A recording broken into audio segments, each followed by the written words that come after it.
All right, what is up and welcome back to another video. I'm your host, Austin Chan, personal trainer / online coach of 9, almost 10 years. And in this video, we are going to be talking about what is training hard and how hard do you actually have to train to build muscle, to lose fat, to body recomp, to change your body so that you look and are physically more and feel more in shape. So what does that mean? Because you hear this all the time from influencers, from coaches. Oh, you need to be training hard to build muscle. You got to train hard. You got to train high intensity, blah, blah, blah. Insert some other phrase that they use to basically say the same thing. But what does that actually mean? How do you actually quantify that so that you can take away from this video and apply to your own training program and be able to walk away knowing that every workout that you do is actually moving you one step closer towards the goal that you want? Because I find that back in my day, when I hear this all the time of people say, oh, to train hard, to do this and do that. And yes, you can do a workout. You can go to a workout class, you can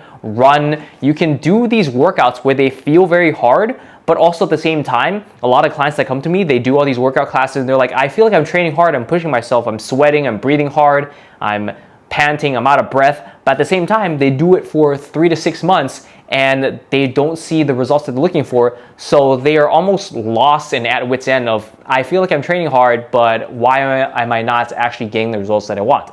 And so in this video, I'm gonna break down exactly what training hard actually means, how to quantify that, and from then on, you can actually and I'll provide some practical takeaways that you can apply to your own training program and how you can actually tweak your training program so that you actually walk away getting at least one step closer towards the goal that you want, and how to better improve your training program so that you're actually building muscle and you're losing fat and you're able to body recomp and be able to look in shape and also feel in shape. But without further ado, let's go ahead and dive in. So basically, first off, what is a hard workout? So let's quantify what does a hard workout actually mean, because like I said, you go to all these workout classes, you usually do a series of exercises or circuits or blah, blah, blah. The instructor yells at you and motivates you and cheers you on. And at the end of the class, you're left feeling tired, sweaty, heart is racing, you're short of breath and you're trying to catch your breath and you're panting. You're like, oh, wow, that was a hard workout. That feels like a really good workout. But then, 3 to 6 months down the line, you're not seeing the results that you want. Your body still looks just as fat. You still look skinny fat. You don't have any more muscle definition on your body.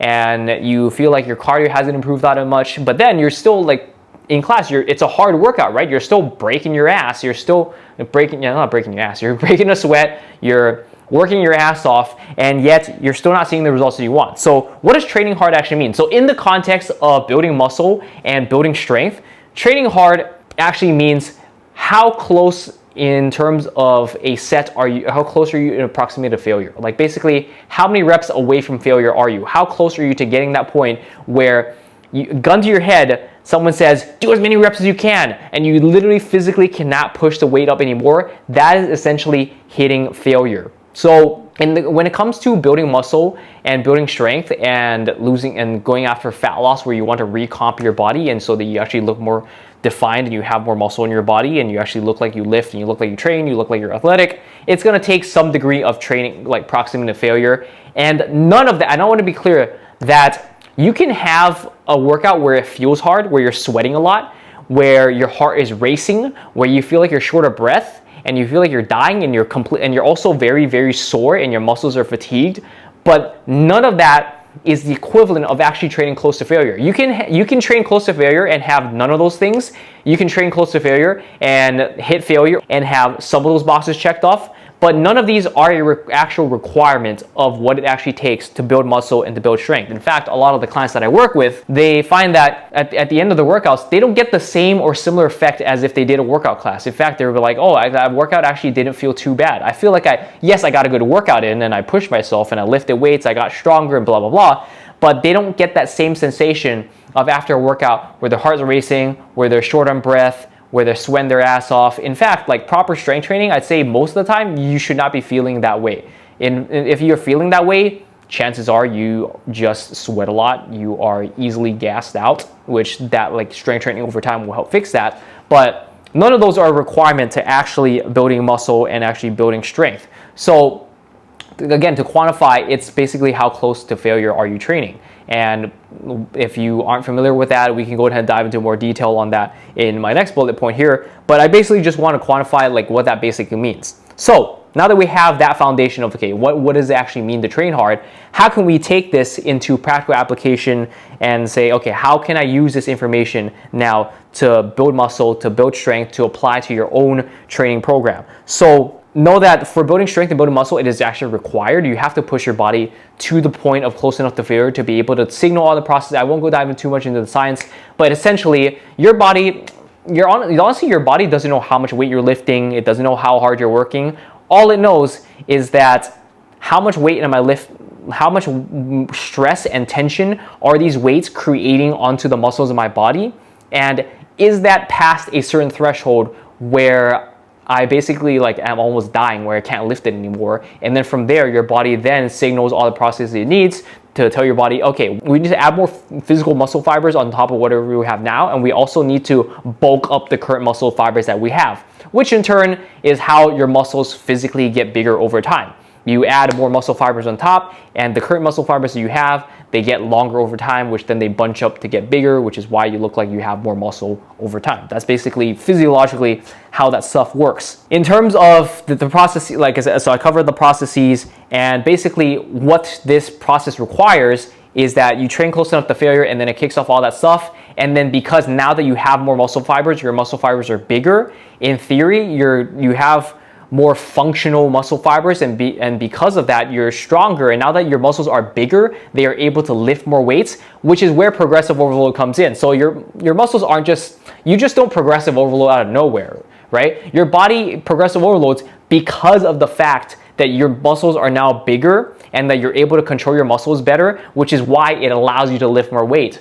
There's a common misconception which people think like, oh, you have to force yourself to progressive overload in order to make progress, which if you really simplify it, that's basically what it is. You kind of have to force yourself to do it. And that's more of a mental thing than anything. But if we talk about things physiologically, you're able to lift more weights because you have bigger muscles, not necessarily because you get bigger muscles by forcing yourself to lift more weight, because your body can't physically do it. So how are you gonna force yourself to do something you physically can't do? But most of the time, it's just a mental perception of a lot of people are really undershooting how much weight they can lift. And so by forcing yourself psychologically to, okay, I can add more weight to the bar, you get yourself closer to failure, which then in turn feeds into that positive feedback loop of, okay, I'm forcing myself to lift more weight, which then I'm pushing myself closer to failure, and then it kicks off all the processes, and then now you're adding more muscle fibers, and then you're able to continuously be on that feedback loop of progressively overloading, lifting more weight, building more muscle, lifting more weight, and now you're on that positive loop where you're now making gains. And that's basically how progress is made, and you're in that good motion of showing up consistently and being able to add more muscle and look bigger and look more defined, look more toned, insert whatever it is. So that's how that whole process works. And now practical application into how can you apply this to your own journey? What sort of benchmarks should you be aiming for in your own training program? And essentially, most of the research has shown that if you stay within the RPE 8 to 9 range, which I'll explain to that in a second if you don't know what the hell that means, you have to stay within the 8 or 9 range. That's basically the threshold it takes in order to kick off all the muscle building processes, the strength building processes, and then that's how you progressive overload and so on and so forth. But actually, before I dive into the but there, so basically RP stands for rating of perceived exertion, which is basically how close are you to failure and your rated perceived exertion of that. And again, this can vary from person to person. Some people have higher pain tolerances, some people have lower pain tolerances. But if we want to go by the most objective definition, it's basically how many reps shy from failure you are. This is the most common scale that a lot of people will use. So it's going to be on a scale from 1 to 10. And the closer you get to 10, the more accurate you are, because the farther away from failure you are, you don't really know exactly how close to failure you are. So it actually gets less accurate, less than 5. So usually a lot of people like to stick within the 5 to 10 scale, because the closer you get to failure, the more you're able to perceive, okay, that was approximately 1 rep from failure, 2 reps from failure, 3 reps from failure. So the closer you are to failure, the more accurately you're going to be able to perceive this. So basically 1 through 5 is mostly sort of useless. But with that being said, 10 out of 10 is basically no matter how hard you tried, gun to your head, you cannot even get 1 more rep out.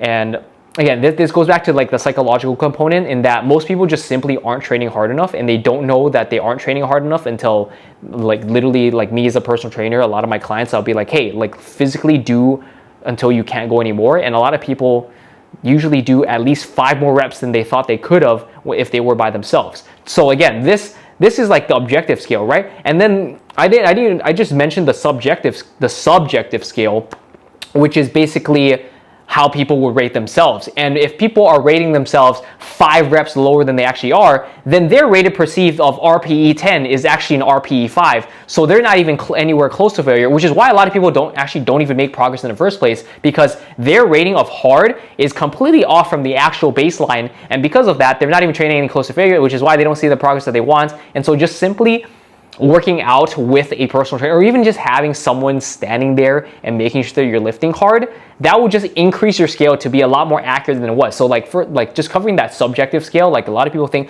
oh, I'm training hard, why am I not seeing progress? When in fact they aren't even hitting the objective benchmarks that it takes to see progress. But tangent aside, so going back to what I was previously talking about, basically 10 is 0, you can't push anymore no matter how hard you tried. And then again, like I said, this is gun to your head. Literally, if someone forced you to do as many reps as you can, this is the scale that I'm going based off of. And then RPE 9 is basically 1 rep away from failure. Like if you had gun to your head, you can only grind out one rep away until you can't do any more. 8, and then it's 2, 7, and it's 3, 6, and then it's 4. And then basically from 5 below, like I said, we don't really have to talk about that. I also like to say that this is like the pure objective scale, and then we know that based on subjective performance, there's so many factors that we can't really exactly quantify how close it is, like true proximity to failure. Like, because it's one thing to have an objective scale, but it's also subjective in that you could be having a really good day, and then this scale could be shifted upwards because you're just simply able to push a few more reps,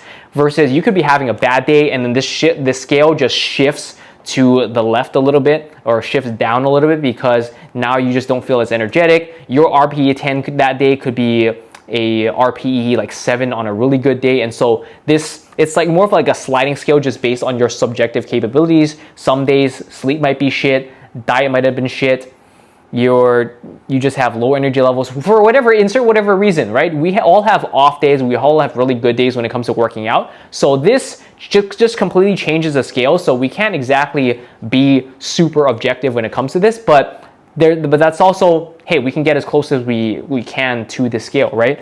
So with that in mind, let's just like average out. So most of the time you should be anywhere between 1 to 2 reps away from true failure. And you might be asking, okay, but Austin, if we have all this variation in place, how do I really know truly how close to failure I am? And this is one of those things where you don't have to train to failure all the time, but once in a while, I say at least 2 to 3 times a month, which I think just averages out to at least, like, you know, pretty much like let's say like at least once a week, right? You should be taking your sets like all the way to a failure where you physically cannot do anymore. And then that will just show you and highlight to you how close to failure you actually are. And that will serve as a benchmark and just as a reminder of how much further you can actually push yourself. So at least I'd say at least once a week, if you're working out like 2 to 4 times a week, take a set to failure on every single exercise and see how close, like literally how close your like normal training is, and that will just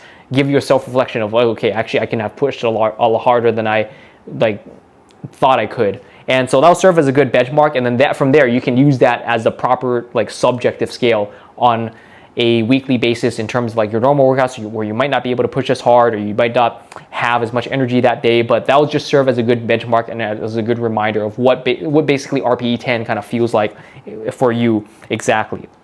So, but for most of the time, if you aim for about 8 to 9 RPE, and then you just continue to stay within that range, again, like 1 to 2 reps away from failure, and you continue to stay within that range, and you stack weight over time every single week or every other workout, you try to add at least 5 to 10 pounds to your lifts. And then over time, 6 to 12 months, I guarantee you're going to look like a completely different person, because that's what that's what it takes. And if you check off all those boxes, that's exactly how you're going to build muscle and gain strength over time. And that's basically that. So yeah, hopefully I broke that down into like as simple as I could, but basically if you do that, I guarantee you're going to get the results that you want.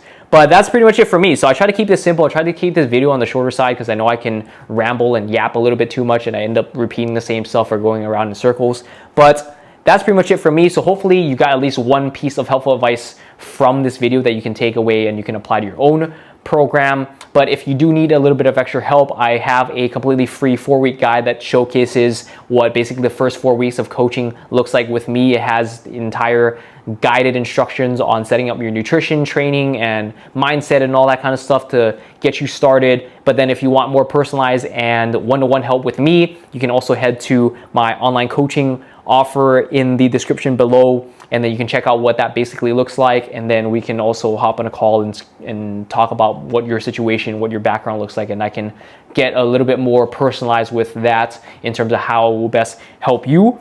But otherwise, that is pretty much it from me. So like this video if you liked it, hit the thumbs up. If you have any questions, comments, or feedback below, you can feel free to leave that in the comments. And if you are subscribed, thank you so much for being a loyal subscriber. If you aren't subscribed, consider subscribing for more helpful fitness content on building muscle, building strength, body recomp, and all that good stuff. And otherwise, I'll catch you in the next video. Peace out.